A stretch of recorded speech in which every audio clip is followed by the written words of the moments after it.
Lancé en 2020 sur initiative du gouvernement, le FASUS, Fonds pour l'accès et le service universel des communications électroniques, promeut une politique d'inclusion numérique au profit des communautés rurales.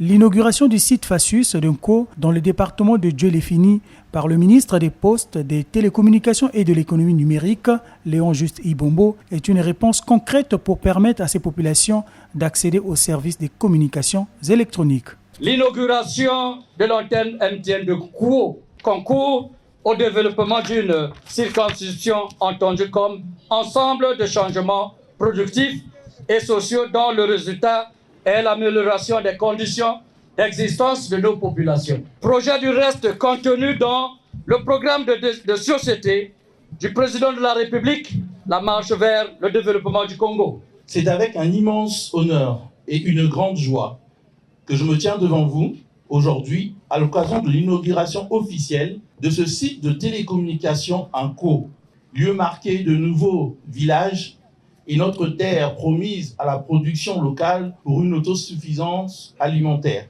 Cet événement marque un tournant décisif dans notre quête de modernisation et d'intégration numérique, et ce, en parfaite harmonie avec l'action dynamique du gouvernement. Il n'échappe à personne la volonté de son Excellence, Monsieur le chef de l'État, président de la République, Monsieur Denis Sassou Nguesso, de sa volonté manifestée de faire d'Unko un modèle de développement durable axé sur l'agriculture, l'élevage et la production locale. Le FASUS, en permettant l'implémentation de ce site de télécommunication, appuie avec une couche de modernité cette ambition présidentielle. La cérémonie a été également marquée par la remise d'un échantillon des téléphones portables aux représentants des populations et des trophées aux vainqueurs des tournois de Nzango et de football. Le ministre Ibombo dégage ici l'intérêt de cette action sociale. C'est l'engagement du président de la République matérialisé dans le PND 2022-2026 qui a fait de l'économie numérique le 5e engagement de son projet de société. Et aujourd'hui, Unko, il y a plus qu'un sens. C'est qu'Unko, d'abord, c'est une zone agricole, c'est une zone dynamique de développement.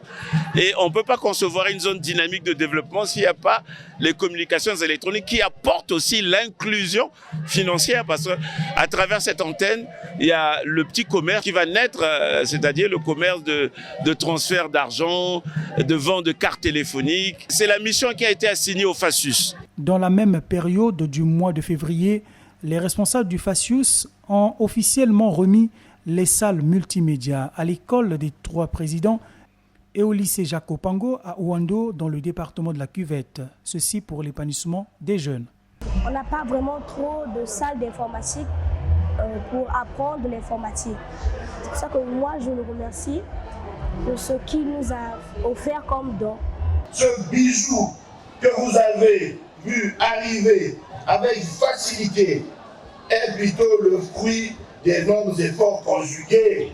Vous devez donc le conserver avec jalousie pour en faire bénéficier les fruits à ceux qui viendront après vous.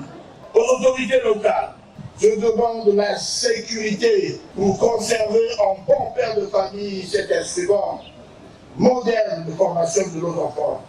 Les installations que nous inaugurons aujourd'hui ne sont pas qu'une simple salle équipée d'ordinateurs, mais elles représentent une passerelle partant de ce passé élogieux vers cet avenir glorieux où l'accès au savoir et connaissances sera plus facile et plus rapide grâce aux outils numériques performants désormais disponibles dans cette localité. Cette salle multimédia que nous inaugurons aujourd'hui est donc un véritable outil de transformation de notre système éducatif et marque un pas décisif vers la réduction des inégalités numériques sur l'ensemble de notre territoire national. En effet, cette salle s'inscrit dans un projet national d'envergure qui compte déjà 23 installations similaires à travers le pays. Chacune d'entre elles est équipée d'importants parcs informatiques composés d'ordinateurs, de serveurs, d'écrans, de projections modernes, de dernière génération, mais surtout d'une connexion Internet illimitée, capable d'accueillir ces salles sont capables d'accueillir jusqu'à une quinzaine d'utilisateurs en simultané. Tout ceci prouve à suffisance que le FASUS est un projet novateur du gouvernement pour lequel je voudrais à nouveau rendre un vibrant hommage à son initiateur, le président de la République, son Excellence M. Denis Sassou Nguesso. Le FASUS, qui vise d'autres localités confrontées aux problèmes de communications électroniques, contribue au développement de l'économie numérique.